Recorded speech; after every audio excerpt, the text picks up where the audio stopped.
नमस्कार, मैं हूं आंचल कादियान और वक्त हो चला है हरियाणा की पंचायत का। अपने इस खास कार्यक्रम में हम प्रदेश की अहम खबरों या यूं कहें कि घटनाओं का विश्लेषण करते हैं। लगातार ऐसे मुद्दे इस खास कार्यक्रम में उठाए जाते हैं जो सीधा जनता से जुड़े होते हैं। तो चलिए कार्यक्रम की शुरुआत करते हैं।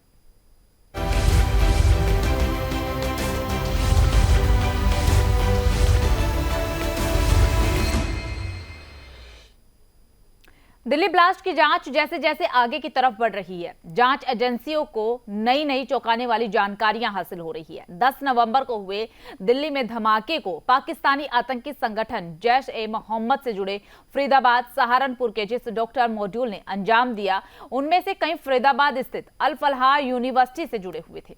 लेकिन ये पहली बार नहीं हुआ कि अल फलाह से आतंकी कोई निकला हो, बल्कि अब ये जानकारी सामने आई है कि साल 2008 के अहमदाबाद सीरियल ब्लास्ट और 2007 के गोरखपुर ब्लास्ट केस में आरोपी मिर्जा शादाब बेग भी अल फलाह यूनिवर्सिटी का ही पुराना स्टूडेंट है और यूनिवर्सिटी से जैसे ही निकलता है तमाम सिलसिलेवार तरीके से ब्लास्ट की घटनाओं को अंजाम देता है। बेग पर आरोप है कि वो मुजाहिदीन नेटवर्क से जुड़ा हुआ है। तो वहीं जिस तरीके से कार्रवाई के दौरान कई अहम खुलासे हुए हैं, कई जानकारियां जांच एजेंसियों के हाथ लगी है, उन सभी को देखते हुए अब खबरें ये भी मिल रही है कि हरियाणा सरकार अब अल फलाह यूनिवर्सिटी के खिलाफ कोई भी बड़ा फैसला ले सकती है। अल फलाह यूनिवर्सिटी के भाग्य का फैसला जल्द ही हरियाणा सरकार की तरफ से किया जा सकता है। लेकिन वो फैसला क्या होगा? यूनिवर्सिटी की मान्यता रद्द करने का फैसला होगा? अगर ऐसा होता है तो फिर वहां पर पढ़ने वाले निर्दोष छात्रों का क्या होगा? हालांकि ये university Haryana private university act के तहत आती है। एनएमसी राज्य और केंद्र सरकार दोनों से प्राप्त सूचनाओं की समीक्षा के बाद ही अल फलाह मेडिकल कॉलेज के भविष्य का फैसला करेंगी। तो देखिए, ये तमाम जो जानकारियां हैं वो सामने आ रही हैं। अल फलाह यूनिवर्सिटी को लेकर के हरियाणा गवर्नमेंट जो है वो बड़ा फैसला जल्द ही कर सकती है। इस तरीके की बातें अभी तक निकल करके सामने आई है। लेकिन अल फलाह यूनिवर्सिटी को लेकर के जिस तरीके के चौंकाने वाले खुलासे हो रहे हैं वो काफी ज्यादा हैरत अंगेज है। दरअसल कहा जा रहा था कि डॉक्टर उमर अल फलाह यूनिवर्सिटी से निकला है, अल फलाह यूनिवर्सिटी का छात्र है और यहाँ से आतंकी निकला। लेकिन जैसे जैसे जांच का दायरा बढ़ता गया तो अल फलाह यूनिवर्सिटी का कनेक्शन नूंह तक पहुंचा, मेवात तक पहुंचा और उसके बाद फिर जब जांच का दायरा और ज्यादा बढ़ा तो सामने आते हैं पुराने स्टूडेंट्स के नाम भी। इसी पर चर्चा करने के लिए हमारे साथ कुछ खास मेहमान जुड़ चुके हैं और कुछ खास मेहमान आपसे थोड़ी देर बाद जुड़ेंगे। आपको सबसे पहले खास मेहमान का परिचय दे देते, फिर चर्चा की शुरुआत करेंगे। भारतीय जनता पार्टी के प्रवक्ता भी नहीं जुड़े, वो कुछ देर बाद जुड़ेंगे। वेद प्रकाश विद्रोही कांग्रेस के प्रवक्ता हमारे साथ जुड़ चुके हैं। रामनिवास यादव रिटायर्ड आईपीएस अधिकारी हमारे साथ जुड़े हुए हैं। आप दोनों का सबसे पहले मैं इस चर्चा में स्वागत करती हूँ और स्वागत के साथ शुरुआत रामनिवास जी के साथ करना चाहेंगे। सर देखिए, जिस तरीके से अब कहा जा रहा है कि अल फलाह यूनिवर्सिटी से काफी ज्यादा चौंकाने वाले मामले सामने आए, अब आपसे ये समझना चाहेंगे कानूनी तौर पर कि जब 2008-2007 में अहमदाबाद, जयपुर, दिल्ली में तमाम ब्लास्ट हुए, हमने देखे गोरखपुर में भी ब्लास्ट हुआ, जब वो ब्लास्ट हुए तब भी तो जांच हुई होगी, तब नाम सामने आता है शादाब बेग का, तब यूनिवर्सिटी कैसे चूक गई? ये देखिए कि 2007-8 में जो आपस में क्राइम क्रिमिनल्स की जानकारी थी उसमें इतना कोऑर्डिनेशन नहीं था। कंप्यूटराइजेशन शुरुआत की स्टेज पे ही थे। अब पुलिस में क्या है कि पूरे प्रदेशों में आपस में सभी स्टेट्स के अंदर क्रिमिनल्स की जानकारी और क्राइम की जानकारी का आपस में जो जिसको कहें कि इंटरनेट के द्वारा काफी कोऑर्डिनेशन है। तो पुराने केसेस में फिर ये भी रहता है कि शिक्षा के क्षेत्र में हम ये मानते हैं कि जो शिक्षा प्राप्त कर रहे हैं, उच्च शिक्षा प्राप्त करने के लिए चाहे इंजीनियरिंग कॉलेज हो चाहे मेडिकल कॉलेज हो, उसके छात्र जो हैं इन गतिविधियों से दूर रहेंगे। समाज के लिए भी ये भले का काम रहता है और सरकारें फिर जो है यूनिवर्सिटीज के अंदर और शिक्षण संस्थानों के अंदर एक तरीके से सकारात्मक भाव लेकर कार्य करती हैं, जिसकी वजह से फिर वो इन्होंने उस चीज का फायदा उठाया। लेकिन सरकार और पुलिस की तरफ से, क्योंकि पुलिस यूनिवर्सिटीज के अंदर शिक्षण संस्थानों के अंदर बहुत कम इंटरफेयर करती है, और अब क्योंकि पुरानी जब चीजें एक तरीके से कोऑर्डिनेट हुई हैं तो अब सारी की सारी चीजें सामने आएंगी और इस पे से कानूनी दौर में उन पर कठोर कार्रवाई की जाएगी। चलिए ठीक है सर, लौटेंगे आपके पास। विद्रोही जी का रुख करते हुए, विद्रोही जी, कहा जा रहा है कि हरियाणा सरकार की तरफ से अब बड़ा फैसला अल फलाह यूनिवर्सिटी को लेकर के लिया जा सकता है। वो फैसला क्या होगा, हालांकि इस तरीके की जानकारी तो नहीं है, लेकिन सूत्र बता रहे हैं शायद मान्यता रद्द की जा सकती है। लेकिन क्या विपक्ष को नहीं लगता कि ये फैसला लेने में सरकार ने काफी देरी कर दी? हालांकि अभी भी कहा जा रहा है कि फैसला लिया जा सकता है, ये कंफर्मेशन नहीं है। चल जी, आपको, राम निवास जी को और दर्शकों को मेरा नमस्कार। फैसला लेने में देरी तो तब होगी ना जब पहले एनआईए कहे तो सही कि अल-फलाह यूनिवर्सिटी आतंकवाद में संलिप्त है। अभी तक एनआईए ने नहीं कहा, और आप जो दावा कर रही है मुझे तो खुद आश्चर्य हो रहा है। जो यूनिवर्सिटी 2019 में बनी है वो 2007-8 में उसके स्टूडेंट कैसे शामिल हो सकते हैं? मेरी तो समझ में बात आई नहीं। ये अल-फलाह यूनिवर्सिटी तो 2019 में बनी है, तो 2007-8 के ब्लास्टों में इसका नाम कैसे आ सकता है? सर शायद आपको जानकारी नहीं है विद्रोही जी, अल-फलाह यूनिवर्सिटी 2019 में बनी। अल-फलाह यूनिवर्सिटी का नेटवर्क काफी पुराना है, और अल-फलाह यूनिवर्सिटी के अंदर जो साइंस कॉलेज है, शादाब बेग उसी कॉलेज से निकला है, और उसी कॉलेज से निकलने 2007 में उसने बीटेक की है। पूरी जानकारी हम ग्राफिक्स के जरिए दिखा रहे हैं। हाँ, तो आप उसको यूनिवर्सिटी मत कहिए ना, इंजीनियरिंग कॉलेज कहिए। अल-फलाह से जुड़ा हुआ कैंपस है ना। हाँ, तो आप नहीं, दोनों चीजें अलग अलग है एक ही मालिक की। अल-फलाह इंजीनियरिंग कॉलेज था, ये कटु सत्य है, आप सही कह रही है, पर अल-फलाह यूनिवर्सिटी नहीं थी, तो दोनों बातें अलग अलग होगी ना। अब आप कंफ्यूज आप कर रही है, मैं थोड़ी कर रहा हूं। आपने जो सवाल पूछा मैंने तो उसका जवाब दिया है। लेकिन कार्रवाई जो मैंने तो आपसे सवाल ये किया कि हरियाणा सरकार अल-फलाह यूनिवर्सिटी पर फैसला ले सकती है। मैडम, मैं आपकी बात कहूंगा या अपनी बात कहूंगा? पहले तो आप ये बता दें। आप अगर मुझे कंफ्यूज कहेंगे तो मैं डाउट क्लियर करूंगी ना आपका। अगर आप मुझे कंफ्यूज कहेंगे तो डाउट क्लियर किया जाएगा। मैं भी आपको कह रहा हूँ आप कंफ्यूज हैं, तो मैं भी तो वही डाउट क्लियर कर रही हूँ कि कहां से कंफ्यूज हूं। मैंने आपसे सवाल पूछा कि हरियाणा सरकार अल-फलाह यूनिवर्सिटी पर फैसला ले सकती है। आपको क्या लगता है, आपकी क्या राय है, विपक्ष की क्या राय है, इसमें क्या कंफ्यूजन आपको नजर आई? मैं बता रहा हूँ ना, आप मेरी बात सुनेंगी, अपनी राग अलापे। पहले मैं अपनी बात रखूंगी, उसके बाद मैं आपकी बात सुनूंगी। आपने रख दी जी, अब आप बताइए। अब मैंने आपसे ये कहा कि अल-फलाह यूनिवर्सिटी 2019 में बनी है और अल-फलाह इंजीनियरिंग कॉलेज पहले था, तो मैंने इन दोनों चीजों के अंदर आपको डिफरेंशिएट किया है, तो मैं कौन सी गलत बात कह रहा हूं? अब सरकार क्या निर्णय लेगी और क्या नहीं लेगी, ये तो सरकार, जांच एजेंसियां जब रिपोर्ट देंगी तब पता चलेगा। क्या जांच एजेंसियों ने अभी तक कोई रिपोर्ट दी है कि भाई यूनिवर्सिटी एज ए यूनिवर्सिटी या एज ए इंस्टीट्यूशन ये आतंकवाद में शामिल है? जब एनआईए कह देगी कि भाई ये पूरा इंस्टीट्यूशन जो एजुकेशन इंस्टीट्यूशन है ये आतंकवाद में शामिल है, तो स्वाभाविक है एक्शन होगा, इसमें आश्चर्य की क्या बात है? ऐसे हर विश्व इंस्टीट्यूशन के खिलाफ एक्शन होता है और होता रहेगा जो एज ए इंस्टीट्यूशन आतंकवाद में शामिल है। और यदि एनआईए कहती है कि भाई इंस्टीट्यूशन शामिल नहीं है, इंस्टीट्यूशन के कुछ लोग शामिल थे, तब सरकार अलग तरह का फैसला लेगी। तो ये तो सरकार, जो एनआईए की रिपोर्ट आती है उसके बाद ही तो तय होगा कि भाई सरकार क्या फैसला लेगी। उससे पहले मैं कैसे ये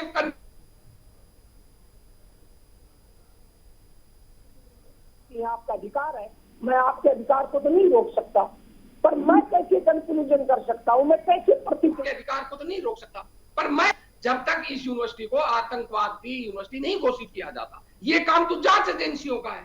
अब देखते हैं एनआई क्या रिपोर्ट देती है, एनआई क्या निष्कर्ष निकालती है। पर हम इतना जरूर कहते हैं कि आप यूनिवर्सिटी को बंद करना चाहते हैं, करें, अगर ये आतंकवाद में लिप्त पाती है जरूर बंद करें, पर जो छात्र पढ़ते हैं उनके भविष्य का भी देखें, उनके लिए भी कोई अल्टरनेट व्यवस्था करें, क्योंकि सभी छात्र जो पढ़ रहे हैं वो तो आतंकवादी नहीं है, और जो आतंकवाद में लिप्त है उनके खिलाफ कार्रवाई करें। तो जो आप अपनी तरफ से निष्कर्ष निकालकर पहले ही डिबेट में हमसे सवाल पूछ रही हैं, उनका मैं से काल्पनिक सवाल का क्या जवाब दूं? मैं यही बात तो कह रहा हूं आपसे।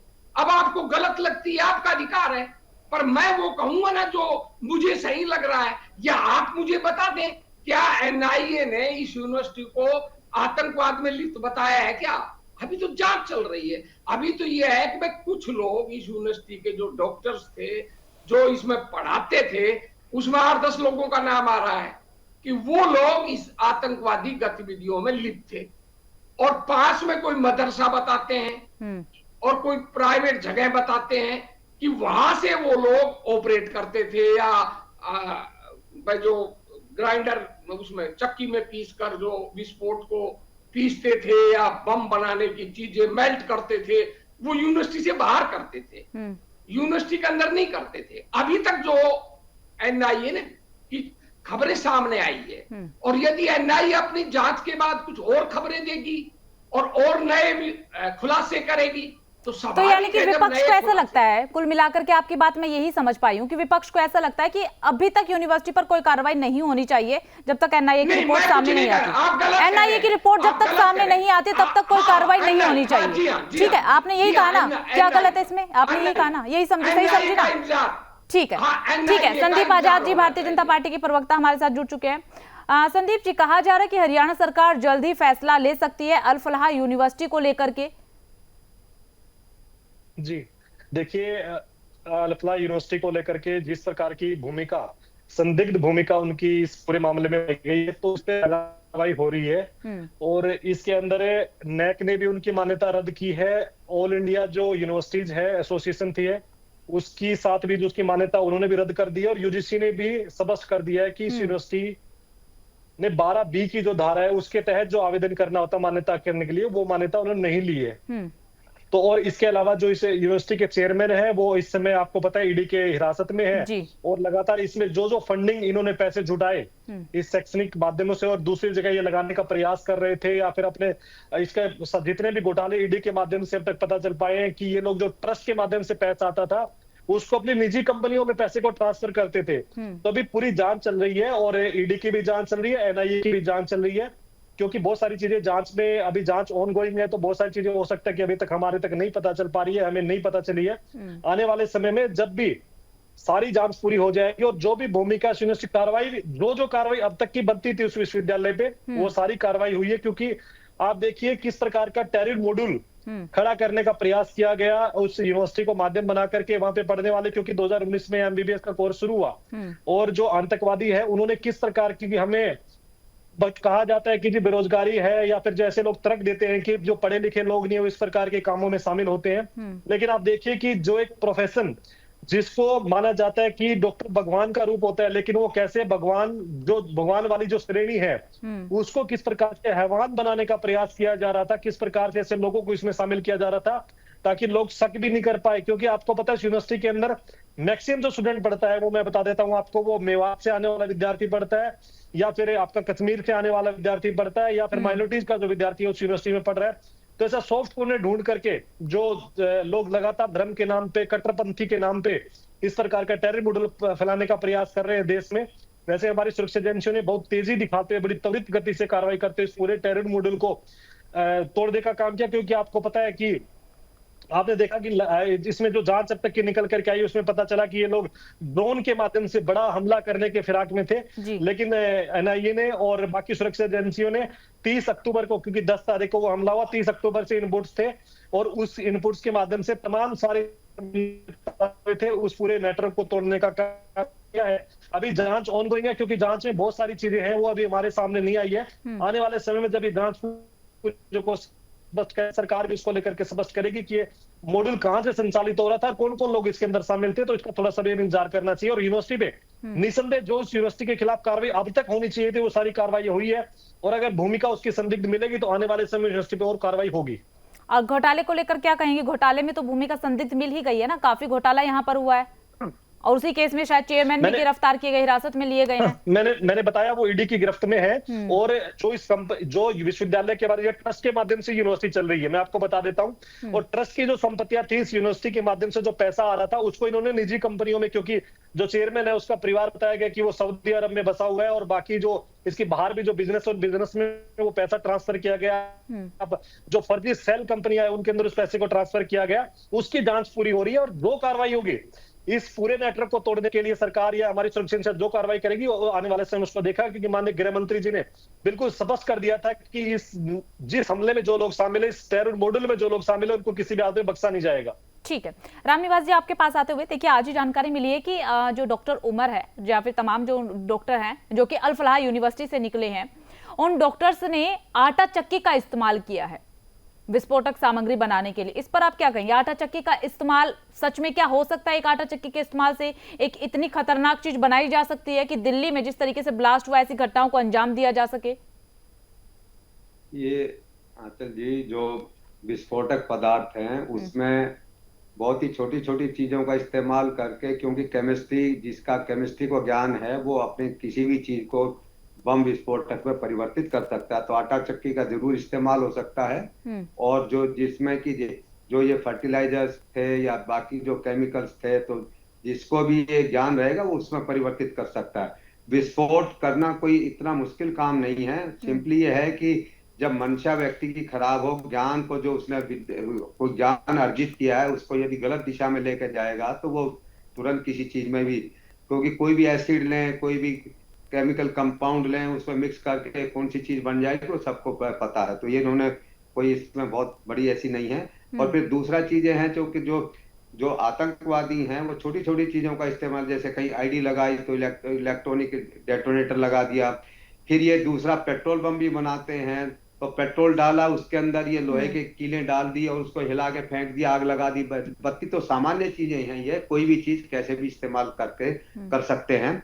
और पुलिस ने इसमें बहुत अच्छा काम किया। सरकार भी इसमें क्या है कि अब जिसकी मानसिकता, क्योंकि मन में किसी के क्या है, देश के प्रति विरोध कहाँ तक जा सकता, वो बात उसमें वो है कि एक इतनी अच्छी यूनिवर्सिटी में इतने अच्छे कैलिबर के डॉक्टर जो कि मानवता की सेवा के लिए लगे रहने चाहिए थे, उन्होंने देशद्रोह का काम किया।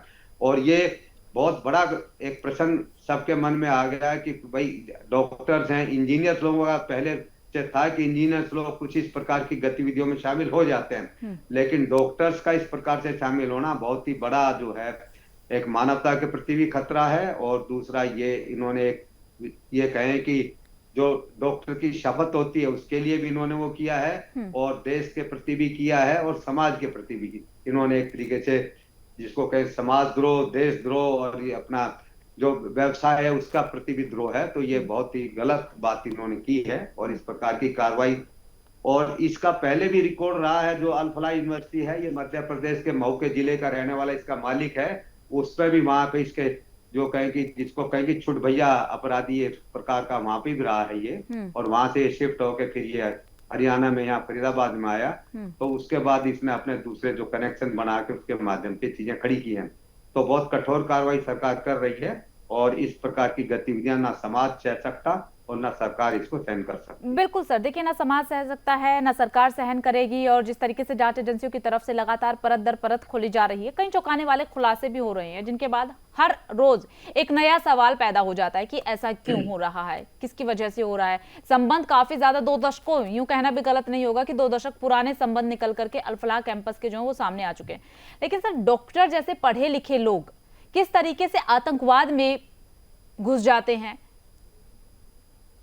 ये मानसिकता का सवाल है। इसमें मैं कहूँ कि शिक्षा में जिसको कहे कि it's a war of ideology. जो ये मदरसे हैं, जो मूल चूल परिवर्तन जो है मदरसों के सबको जो है, हम ये कहें कि शिक्षा का जो क्षेत्र है वो एक राज्य श्रेणी में है, कि मतलब जो जिसके कि राज्य उसको तय करते हैं किस प्रकार की शिक्षा देते हैं। तो मेरा तो ये विचार है, क्योंकि हम लोग जो फील्ड के अंदर भी काम करते हैं, तो एक शिक्षा का जो है प्राथमिक प्राइमरी स्तर पर, हायर सेकेंडरी पर, ये मदरसे की शिक्षा, किसी को धार्मिक शिक्षा देनी है तो अपने घर पे दे। कोई भी सरकारी संस्था है या मदरसे भी हैं या जिसमें कि किसी भी शासन से वो एड लेते हैं, उसके अंदर एक राज्य का एक सिलेबस होना चाहिए, और वो राज्य का सिलेबस भी और भारत सरकार का सिलेबस एक तरीके से एक जैसा हो, और उसमें सभी प्रकार के विषयों का समावेश हो। यदि बचपन के अंदर एक किसी के अंदर मानसिकता पैदा कर दी जाए इस प्रकार की, तो वो फिर उसको दूर करना बड़ा मुश्किल है। अब इसी केस में देखें कि एक 3री कक्षा पास जो कि वो उन्होंने अच्छे अच्छे डॉक्टरों का दिमाग क्या कि इस प्रकार से ये होगा, ये फायदा मिलेगा, ये होगा। तो ये शिक्षा के पूरे देश को जो है, जब तक ये समस्या से निजात नहीं मिलेगा, जब तक कि हम शिक्षा के प्राइमरी स्तर पर आमूलचूल परिवर्तन नहीं करेंगे, वो मदरसे की शिक्षा यदि चलती रहेगी या हमारी जो है मिशनरीज की शिक्षा चलती रहेगी, हम कहें कि किसी भी धर्म की शिक्षा स्कूलों में ना हो, यदि करनी है तो अपना बाहर करे। बिल्कुल, एक और सामान्य इसीलिए ही नूह में ये इतना बड़ा फैसला जो है वो लिया गया है कि तमाम मस्जिद मदरसों की जांच की जाएगी। विद्रोही जी, एक फैसला जो नूह में लिया गया है, एसएसपी का बयान भी सामने आया है कि जो तमाम मंदिर मस्जिद हैं उन पर छापेमार कार्रवाई होगी, लगातार उनकी जांच पड़ताल की जाएगी। इस फैसले को विपक्ष किस तरीके से देखता है? देखिए, आतंकवाद का मामला है, सभी धार्मिक संस्थान चाहे किसी धर्म से संबंधित हैं, अगर पुलिस उनकी गहन जांच करती है अच्छी बात है, पहले भी होनी चाहिए थी। जो बाहर के लोग आए हुए हैं उनकी जांच पुलिस करती है अपने स्तर पर, वो भी होनी चाहिए। तो जो भी आवश्यक कदम पुलिस को आतंकवाद को रोकने के लिए उठाने चाहिए वो पुलिस को जरूर उठाने चाहिए, बल्कि ये कदम तो पहले ही उठाने चाहिए थे कि भाई जितने बाहर के लोग आते हैं उनकी जांच पहले ही होनी चाहिए। और जितने भी धार्मिक संस्थान है किसी भी धर्म के से संबंधित हैं, बिना किसी एक धर्म को टारगेट किए अगर आप उन पर लगातार निगरानी रखते हैं, लगातार वहां कौन आ रहा है कौन जा रहा है, क्योंकि चाहे मंदिर है चाहे मस्जिद है चाहे चर्च है चाहे गुरुद्वारा है, वह हर तरह के लोग जाते हैं, अपराधी भी जाते हैं और भक्त भी जाते हैं। अब अपराधी कौन है भक्त कौन है उन पर निगरानी तो खुफिया विभाग या पुलिस ही रख सकती है, एक आम आदमी तो नहीं रख सकता। और अभी तक की जो जांच एजेंसियों की तरफ से की गई, विपक्ष उससे संतुष्ट है? मस्जिदों में जो धार्मिक तो क्या कहा जा सकता है? अब इन जातियों की क्या बैकग्राउंड थी, ये मदरसे में पढ़े थे या नहीं पढ़े थे, ये कहां से रेडिकलाइज हुए, कैसे हुए, ये सब जांच एजेंसी सबके जब बैकग्राउंड चेक कर लेगी और पूरी जांच कर लेगी तभी कहा जा सकता है कि आखिर में ये पढ़े लिखे लोग, डॉक्टर के लोग इस आतंकवाद के मॉड्यूल में आए कैसे। अब कम से कम 10-12 लोगों तो नाम सामने आ चुके हैं, तो बड़ी गंभीर चिंता का विषय है कि जो डॉक्टर की जो पढ़ाई होती है वो सबसे ये माना जाता है जो सबसे ज्यादा इंटेलेक्चुअल लोग होते हैं मैट्रिक 12 तक, वो जो सब नंबर 1 के इंटेलेक्चुअल डॉक्टरी में जाते हैं। तो जब नंबर 1 और सेकंड टाइम के जो लोग होते हैं वो अपने आईआईटी वगैरह में जाते हैं, तो जो देश के नंबर 1 इंटेलेक्चुअल जिनको गिना जाता है अगर वो आतंकवाद की गतिविधियों में लिप्त हैं, क्योंकि ऐसे बच्चों के पास तो टाइम भी नहीं मिलता, वो एक जो भी मेडिकल की पढ़ाई करता आप किसी का पता कर लो, वो 16 घंटे 18 घंटे पढ़ता है तब जाकर डॉक्टर बन पाता है। तो जब इतनी गहन अध्ययन करने वाले लोग अगर आतंकवाद की शिक्षा बीच में ले रहे थे, कैसे ले रहे थे, ये तो सब विस्तृत जांच का विषय है। ठीक है। और जांच होने के बाद जो परिणाम आएंगे, जांच एजेंसी जो निष्कर्ष निकालेगी उसके आधार पर सुधार होंगे तभी कुछ कहा जा सकता है। ठीक है। एक आखिरी प्रतिक्रिया संदीप जी से। संदीप जी, जैसा कि सूत्र बता रहे हैं और हर जगह पर ये सवाल उठ भी रहा है कि देखिए यूनिवर्सिटी की संलिप्तता काफी हद तक अभी तक सामने आ चुकी है, जो चीजें अब तक निकल करके सामने आई है। अगर यूनिवर्सिटी की मान्यता रद्द की जाती है तो जो निर्दोष बच्चे उसमें पढ़ाई कर रहे हैं उनके भविष्य का क्या? देखिए आंचल जी, अगर अब कार्रवाई अभी पूरी हो रही है, ईडी भी अपनी जांच कर रही है, एनआईए भी अपनी जांच कर रही है, और जो जो अनियमितता उस यूनिवर्सिटी में पाई गई है उन पूरी की जांच होगी, और जो कार्रवाई बनेगी नियमों के अनुसार जो कार्रवाई होगी उस कार्रवाई उस यूनिवर्सिटी के ऊपर होगी। बच्चों का क्या होगा या उनकी पढ़ाई का क्या होगा बाद की बात है, उसमें बाद में सोचेंगे, लेकिन पहले अभी जांच पूरी होने दीजिए। और जांच के में क्या क्या निकल के आता है कि वो यूनिवर्सिटी सिर्फ टेरिन मॉड्यूल में शामिल थी, उसके तार कहाँ पे जुड़े हुए थे, या फिर जो वहां जो उसके चेयरमैन अभी ईडी के साथ में वो किस किस प्रकार के और फाइनेंशियल अनियमितताओं में शामिल थे, वो सारी चीजें भी जांच का विषय है और बहुत सारी चीजें भी निकल करके हमारे सामने आई है। थोड़ा सा इंतजार कीजिए, एनआईए और ईडी की जांच पूरी होने दीजिए। निसंदेह यूनिवर्सिटी के ऊपर जो भी कार्रवाई होगी, जो नियमों के अनुसार कार्रवाई बनेगी उसके ऊपर होगी, लेकिन निर्दोष जो बच्चे हैं, जो बच्चे अपनी पढ़ाई करने के लिए आए हैं, ऐसे बच्चों का कोई नुकसान नहीं होगा। यानी कि उन बच्चों का भविष्य सुरक्षित है, उन बच्चों को टेंशन लेने की जरूरत नहीं है। चलिए ठीक है, कोई जरूरत नहीं उनको टेंशन लेने की, लेकिन जो दोषी है, जो चाहे उस विश्वविद्यालय का कोई स्टूडेंट है, चाहे कोई वहां का टीचर है, चाहे यूनिवर्सिटी का चेयरमैन है, चाहे कोई अन्य लोग है, उनको किसी भी सूरत में बख्शा नहीं जाएगा, उनको तोड़ा जाएगा, बिल्कुल उस नेटवर्क को तोड़ा जाएगा। ठीक है, आप तीनों खास मेहमानों का बहुत बहुत शुक्रिया हमारे साथ जुड़ने के लिए, अपना कीमती समय देने के लिए। तो देखिए लगातार नए नए खुलासे हो रहे हैं और हर दिन इन खुलासों के बाद कई सारी बातें जो हैं हर तरफ गूंज रही है, लेकिन अभी तक बात इस पर अटकी हुई है कि अंतिम फैसला कब होगा, ये तार कहां पर जाकर के रुकेंगे, क्योंकि तार अभी तक काफी दूर तक पहुंच चुके हैं, लेकिन फुल स्टॉप कहां लगेगा ये सबसे महत्वपूर्ण चीज है। हरियाणा की पंचायत में सिर्फ इतना है, बाकी तमाम बड़ी खबरों के लिए बने रहिएगा।